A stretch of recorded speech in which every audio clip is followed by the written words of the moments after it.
ಬಾಂಗ್ಲಾ ವಿರುದ್ಧದ ಮೊದಲ ಟೆಸ್ಟ್ ಪಂದ್ಯದಲ್ಲಿ ಭಾರತಕ್ಕೆ ಇಂದೇ ಗೆಲುವು ಖಾತ್ರಿಯಾಗಲಿದೆ. ಭಾರತದ ಗೆಲುವಿಗೆ ಇನ್ನು 6 ವಿಕೆಟ್ಗಳು ಬಾಕಿ ಇದೆ.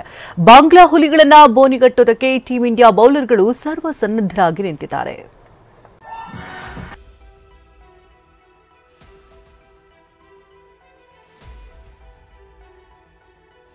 ಟೀಂ ಇಂಡಿಯಾ ಗೆಲುವಿಗೆ ಬೇಕು ಕೇವಲ 6 ವಿಕೆಟ್.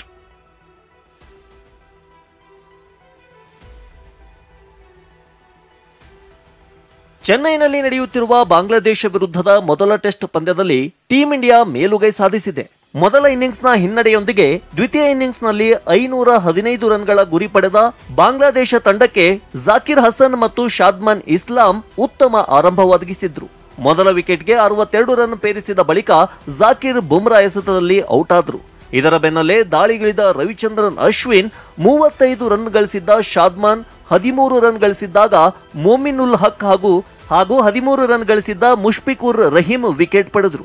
ಇನ್ನು ಬಾಂಗ್ಲಾದೇಶ ತಂಡ 4 ವಿಕೆಟ್ ಕಳೆದುಕೊಂಡು 158 ರನ್ ಗಳಿಸಿದ್ದ ವೇಳೆ ಮಂದ ಬೆಳಕಿನ ಕಾರಣ 3ನೇ ದಿನದಾಟ ಅಂತ್ಯಗೊಳಿಸಲಾಯಿತು.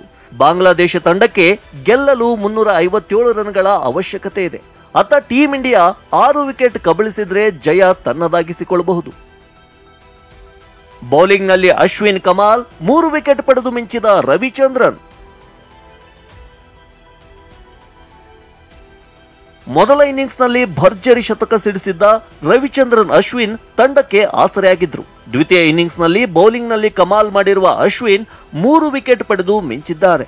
ಈ ಮೂಲಕ ತವರಿನಲ್ಲಿ ಚೆನ್ನೈ ಬಾಂಗ್ಲಾ ತಂಡಕ್ಕೆ ಮಣ್ಣು ಮುಕ್ಕಿಸುವ ಯತ್ನ ಸಫಲವಾಗಿದೆ. ರವಿಚಂದ್ರನ್ ಅಶ್ವಿನ್ಗೆ ಪಂದ್ಯ ಶ್ರೇಷ್ಠ ಪ್ರಶಸ್ತಿ ಸಿಗುವ ಸಾಧ್ಯತೆಗಳಿವೆ. Rajesh, sports bureau, TV9.